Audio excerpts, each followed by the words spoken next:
Narito na naman tayo para sa isang napaka-sweet at nakakakilig na love story nila Kalingap Edu at Viancy.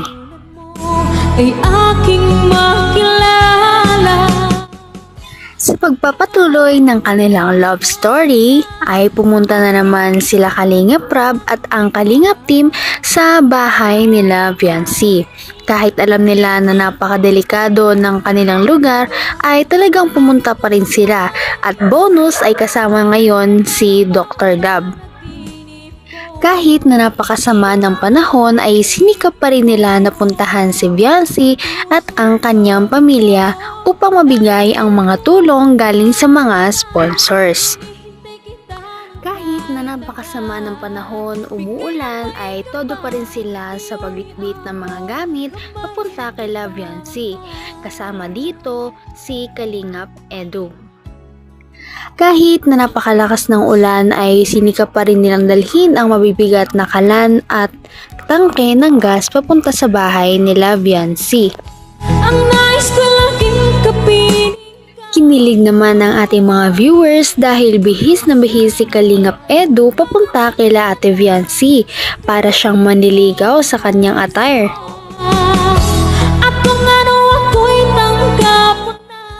Pagsalubong naman ng Kalingap team sa bahay nila Viancy ay tumambad sa kanila ang napakasipag at napakaganda na si Viancy na kahit naman napakalakas ng ulan ay todo kayod sa paglalaba. Bawat panaginip ko, ikaw lang ang tinitipo. Kahit na Sabado at dapat nagpapahinga siya, talaga namang todo trabaho siya sa paglalaba dahil para makatulong sa kanyang pamilya. Sabi nga ni Kalingap Rab at ni Kalingap Edu, baka naman magkasakit si Ate Viancy niyan dahil kahit umuulan ay okay lang sa kanya, basta ituloy niya lang ang kanyang paglalaba.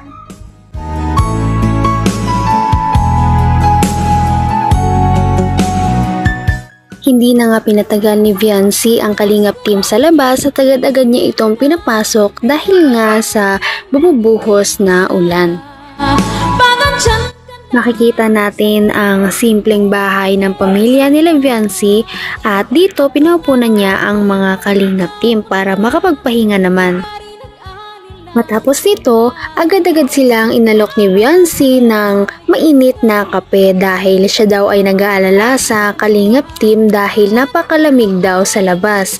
Kaya naman na-touch ang Kalingap team sa kabaitan na ipinapakita ni Viancy. Tibok ng puso ko ito, lagi rin akong nagdarasal, hinihintay kita. Humanga na naman ang viewers sa taglay na kabaitan ni Viancy na siyang pinagmamalaki talaga ng kanyang pamilya. Kaya naman hindi na nakakapagtaka kung marami talaga ang mga gustong mag-sponsor sa kanya o mga sumusuporta. Talaga namang nakaupo lang si Kalingap Edu ngunit nakangiti siyang nakatingin kay Viancy dahil siguro humahanga siya sa kabaitan nito at sa ugaling pinapakita niya.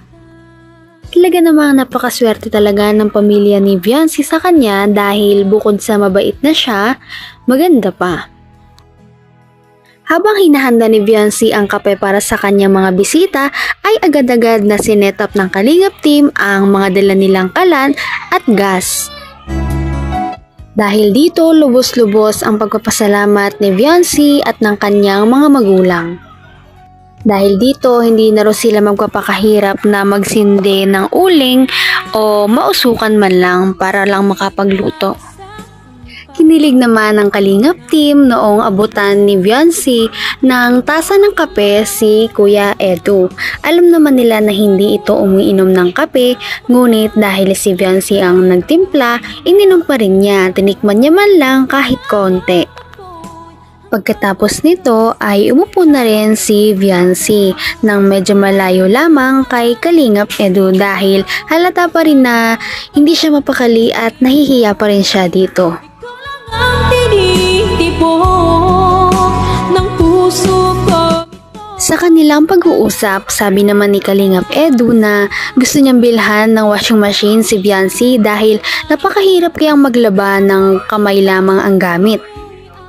Maya-maya, nagulat ang lahat sa ginawa ni Kalingap Edu.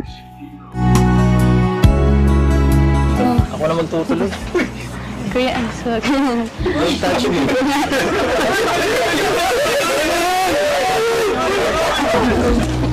Tama ba ang ginagawa ko? Huwag na po kuya, it's ako po ang ano. Ha? At ano? Dapat nagpapaya ka, may sakit ka ba? Hindi po.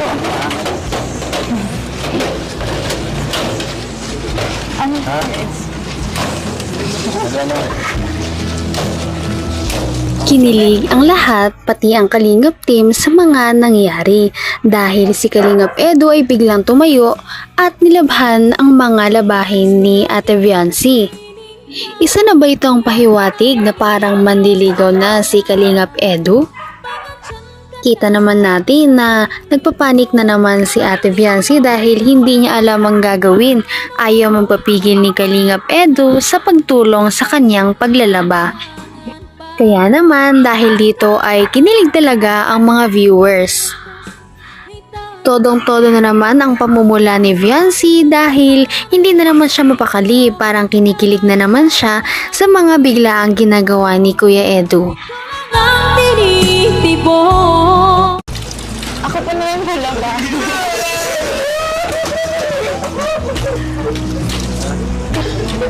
Lahat yata ng manonood at ang Kalingap team na nandoon ay talagang kinilig dahil ito ang unang pagkakataon na hinawakan ni Ate Viancy si Kalingap Edu. Kahit anong pigil kasi kay Kalingap Edu ay ayaw niya talaga dahil gusto niya talagang tumulong. Ngunit sa huli, sabi naman ni Ate Viancy na ipagpapatuloy niya na lang kapag nawala na ang ulan at doon ay pinagbigyan na siya ni Kalingap Edu. Ang nais ko laging Ano? Napaka-helpful ko talaga, no? Bakit maglalo pa ng ganito? Nag-aalala mo kami, eh. Ay. Tignan mo, nagbabagin, ha? Paano ka niyan pag nagkasakit ka? Pagkatapos ng kanilang maiksing paglalaba ay nag-usap-usap na silang dalawa. Pinipilit nga siya ni Kuya Edu na magsalita dahil napakatahimik talaga ni Ate Viancy. Maya-maya ay napansin ni Kalingap Edu ang kamay ni Ate Viancy. Wala kayong washing machine dito? Wala po. Wala. Ay, kaya nga naman pala. Manual. Kaya Kamay. mapagod din. Tingin nga ng kamay mo kung ano. Kung magaspang. Ay,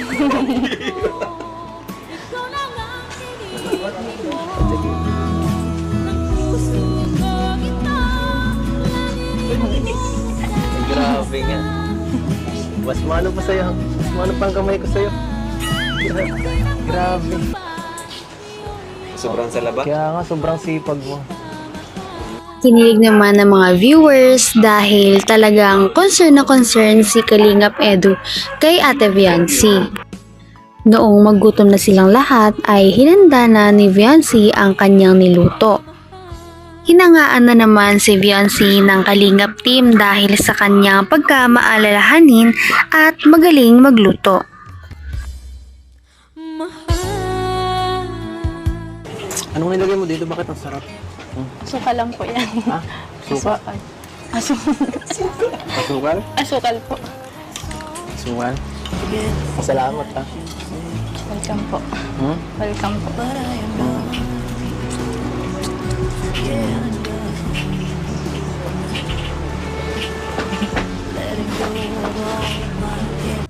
Plus points na naman si Ate Viancy dahil sa kanyang cooking skills. Nagpasalamat sa kanya ang Kalingap team sa masarap na merienda. Nag-usap pa sila ng kung ano-ano mga bagay, ang kanilang mga pamilya at dumating sila sa point na nag-usap sila kung ano ang kanilang mga paboritong pagkain. Sabi naman ni Kalingap ay sana next time ay paglutuan din daw siya ni Viancy ng kanyang paboritong tinola. Ano, okay?